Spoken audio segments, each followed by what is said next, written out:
So difference between peak, peak, peak and pack, चारों same लग रहे हैं बट चारों सेम नहीं है।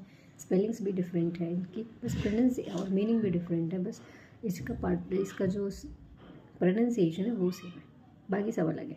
ठीक है, पहले पीक की बात करते हैं। सो हमारा जो फर्स्ट वर्ड है दैट इज़ PEAK, पीक। इस पीक का मतलब होता है, ये पार्ट ऑफ स्पीच में नाउन होता है और इसका मतलब होता है basically top position of something.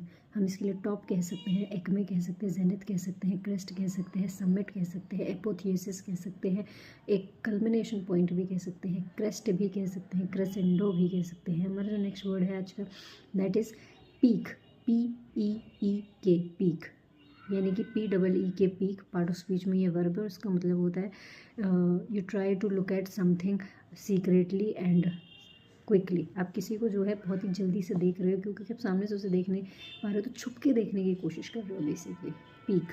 अगर मैं बात करूँ PIQUE पीक की, ये पार्ट ऑफ स्पीच में नाउन होता है और इस पीक का मतलब होता है ईजिली गेट इरिटेड, बहुत जल्दी से आप गुस्सा हो गए, रेज कह सकते हो, आउटरेज कह सकते हो, फ्यूरी कह सकते हैं आप इसके लिए, इंडिग्नेशन कह सकते हो, एग्जैस्परेशन कह सकते हैं आप इसके लिए।